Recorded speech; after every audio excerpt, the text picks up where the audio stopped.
Hello everyone. Welcome to our channel ISC Steno. We are starting the passage at speed of 80 words per minute. Start. Administration, as we all know, has grown not only in volume but also in complexity.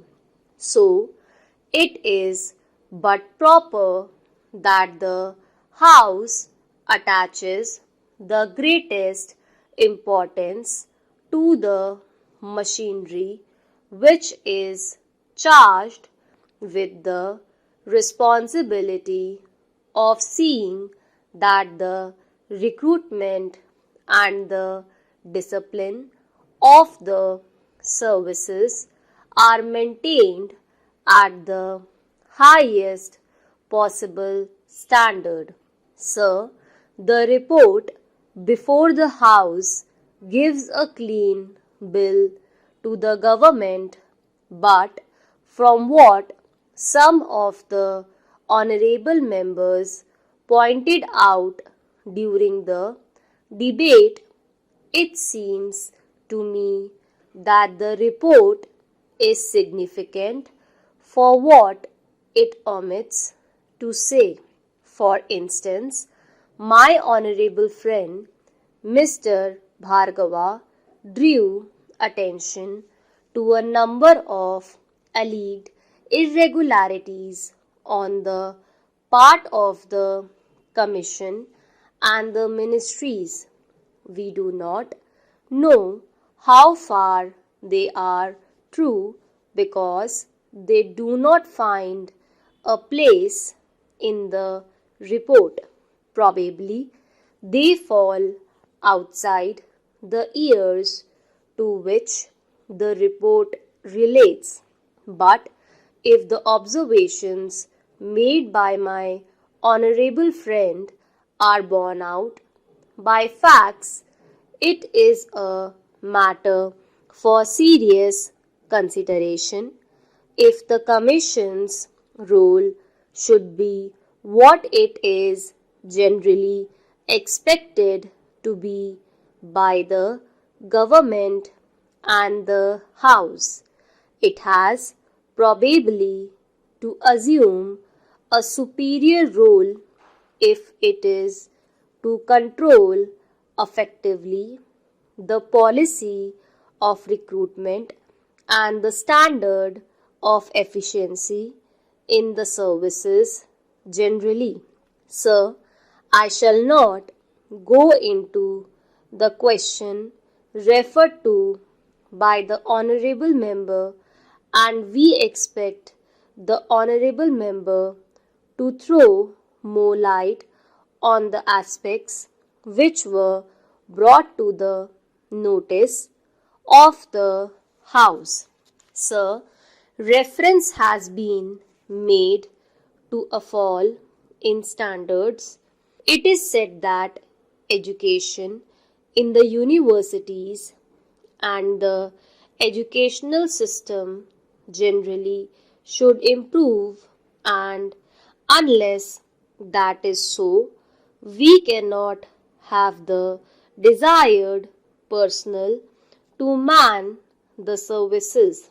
In that connection, honorable members have referred to the need for improving not only the university stage of education but also the secondary stage.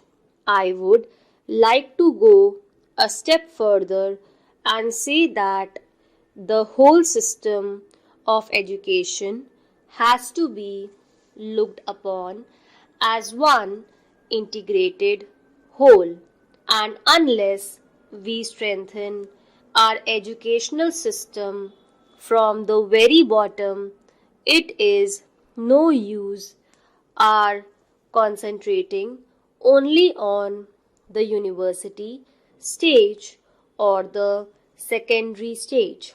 Even from the primary level, education as a whole is in a melting pot, not with regard to the curriculum alone, but also with regard to the medium of education and its objectives. Sir, I would now refer to the question of examinations. Much has been said on whether there should be an oral test and what its place should be in deciding the merits of applicants. Sir, I feel compelled to say that the Viva Voice test is very necessary to select proper persons for the services. There is nothing sacrosanct about the written test. It depends, it is true, on the intellectual discipline that a person has gone through, but that is not all for judging the merit of a person. The personality of an individual is many-sided, just as people have said that it is difficult to judge the worth of a person in a 15-minute interview. I submit that it is equally difficult to judge the capacity or the efficiency of a person by the amount of crammed knowledge that he is able to put out. We know that the government itself is not satisfied with the system of education and it is thinking of reforming it. So, sir, there can be no final word about it, but the system of selection has to be determined as much as possible after taking into account all the factors that go to make a personality today. Then, sir, I would like to say a word about the constitution of the commission itself.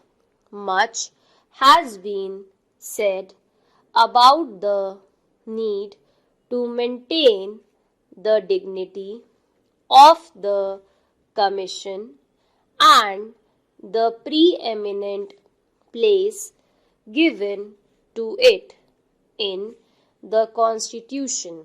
We are all agreed on that. It is necessary, I feel, that non-official members of the commission should be given security in their later years by providing for pension.